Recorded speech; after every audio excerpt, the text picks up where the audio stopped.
Akin had fired his arrows and it pierced Zara, who had initially turned into a beast. However, because Akin's arrows had a powerful charm on it, it made Zara to return to her human form. She was, however, unconscious. Akin decided to walk close to her, and that was when he realized that the creature he had initially shot was Zara. Meanwhile, the scream of Amara had wakened some of the villagers who were her neighbors. Luckily for Amara, one of the skilled healers of the village lived close by. As soon as she heard the scream, she rushed to Ada's hut and saw her bleeding. She quickly went out to carry some herbs to treat Ada and stop her from bleeding. She then consoled Amara and told her to stop crying. Some persons who had woken up were shocked about what had happened. It didn't take long. Soon it was morning. At this time, almost all of the villagers had heard what had happened. They were aware that Zara was the one who was terrorizing their farm animals and destroying their crops at night. Zara was placed inside a cell inside the king's palace. The people of the village gathered at the front of the king's palace for a solution. The king then asked Akin if he would be able to help Zara return back to normal by using his powerful charms and medicines. Akin confessed, telling the king that the evil at play inside Zara was the work of powerful witchcraft and that it was beyond his powers and understanding. As soon as he finished, some villagers then began to shout that if Zara could not be cured, she should be killed. However, some other villagers began to chant that Akin should find a way to help her. These were said mostly by those who loved the twins. As all of this was going on, Amara was just by the side in tears, not knowing what to do or say. She just watched as she saw the village trying to decide the fate of her twin sister, Zara. The king ordered the people of the village to be quiet. The king then reminded the people who were saying that Zara should be killed that Zara and Amara were blessed twins and were gifts from the gods and must be dealt with using wisdom. As the king said this, Akin then told the king that he could make a powerful charm that would make Zara to be unconscious. He explained that in this unconscious state, she would not be able to turn evil at night. However, the medicine would only last for 3 days, and after 3 days, Zara would return back to her evil ways. As soon as the king heard this, he told the villagers that they should carry about their daily lives, that they would be safe for the next 3 nights. He reassured them that before the end of the 3 nights, they would have found a permanent solution to Zara's problem. After hearing this, the villagers left the palace and went on about their daily lives. Amara, Akin and Amara then held a meeting inside the king's palace on how they can help Zara. At the end of the conversation, it was concluded the best person that could really help Zara was someone referred to as the White Priest. The White Priest was also referred to as the Eyes of the Gods. The king told Amara that the White Priest knows all that has happened in the past and even sees the present. The only limitation of his power was his ability to see the future. The king explained that the gods did not give the White Priest the ability to see the future. Amara listened in and was baffled. She didn't know that such a person existed. She then asked how will she be able to locate the White Priest. The king told Amara that locating the White Priest was not a problem. He mentioned that a lot of persons in many villages knew where the White Priest dwelled.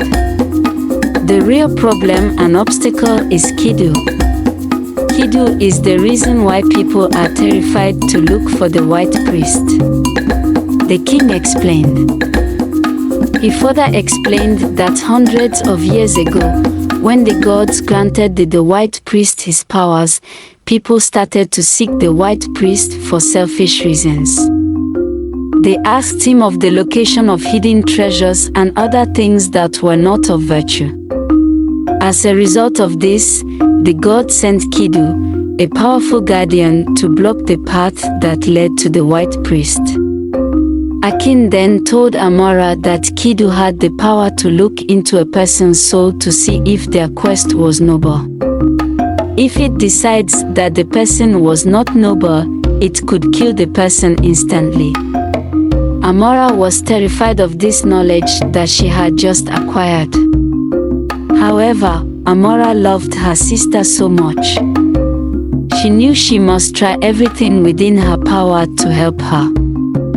The king told Amara that long ago, Akin's great-grandfather had gone to meet the white priest to gain knowledge about medicines and charms so he could help people by healing and protecting them. He further said that Akin's great-grand is the only person from their village that has gone and returned alive. Amara told the that she would seek out the white priest. The king told Akin to accompany and guide Amara in her journey. He reminded them that since the charm on Zara would wear off after 3 days, they should do their best to return on time. Amara and Zara then made preparation to go meet the white priest.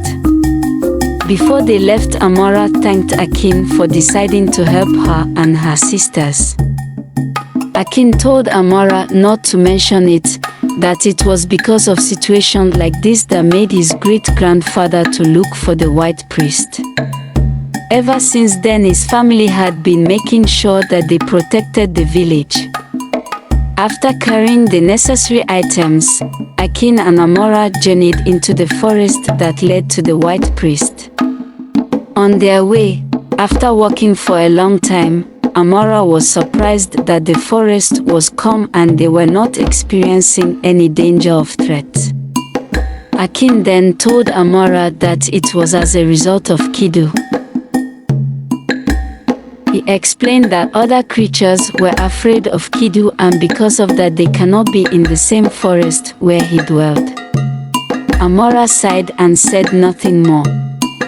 After a short while, they arrived at a place. Suddenly the ground began to shake and trees began to fall. Amara then saw the guardian that protected the path to the white priest, Kidu. Kidu was a gigantic serpent of terror. It was even bigger than what the king had described. Amara was paralyzed out of fear. She, however, managed to speak while trembling. "I'm a blessed twin from the gods. I have come to help my sister," she said in a stammering voice. The giant snake looked at Amara and Akin, and all of a sudden something strange happened. Kidu began to reduce in size. It shrinked all the way to a small snake and laid fully on the ground. All of a sudden it then turned into stone. Amara was surprised. Akin then told Amara that Kidu had given them the go-ahead to meet the white priest. In that moment, Amara wasted no time. She and Akin then walked past and soon arrived inside the temple of the white priest. The eyes of the gods. When Amara saw the white priest, she wanted to speak, but the eyes of the gods told her that he knew why she came. "My child, time is not in your hands, so I will tell you what you need to know," the eyes of the gods said.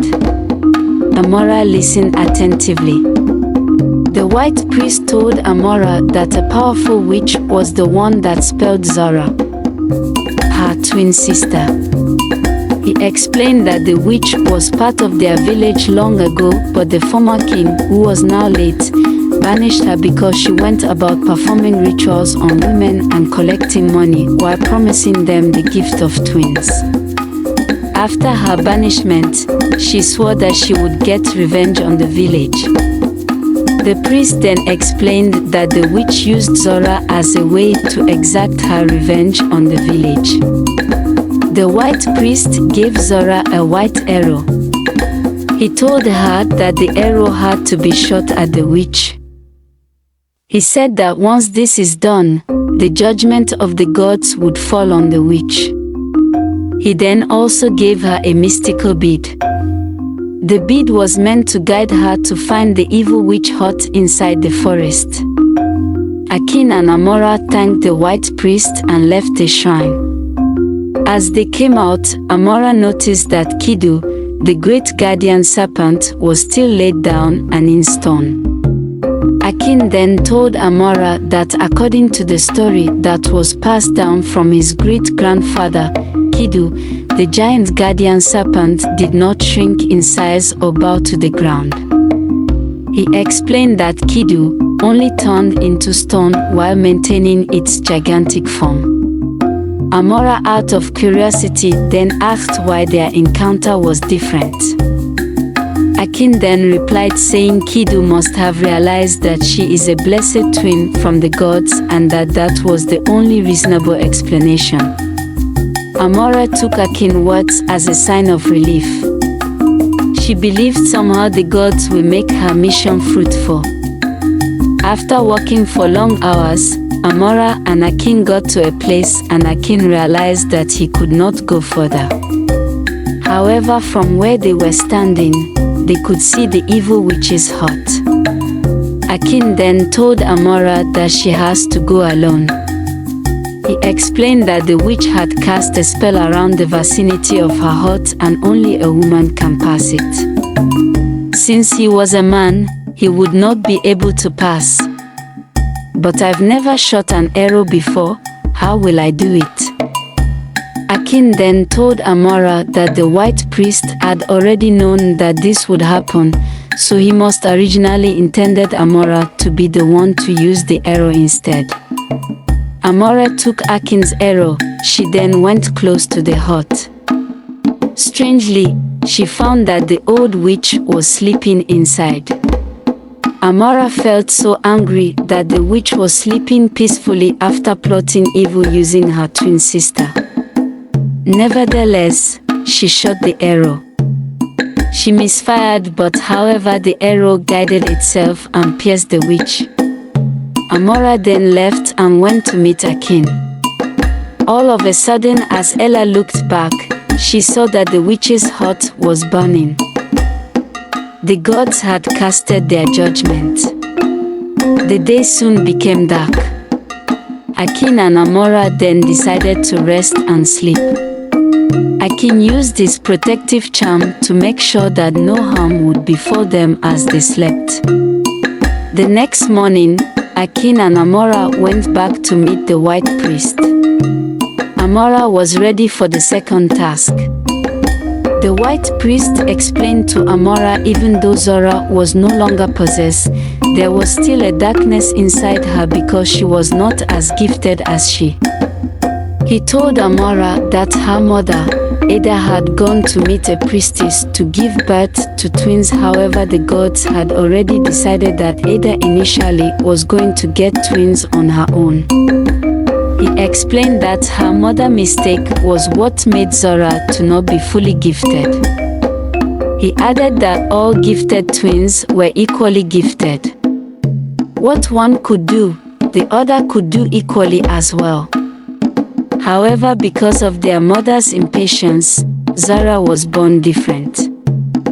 Zara would always feel incomplete and would have a darkness inside her unless she is just like Amara. This was how the gods designed it.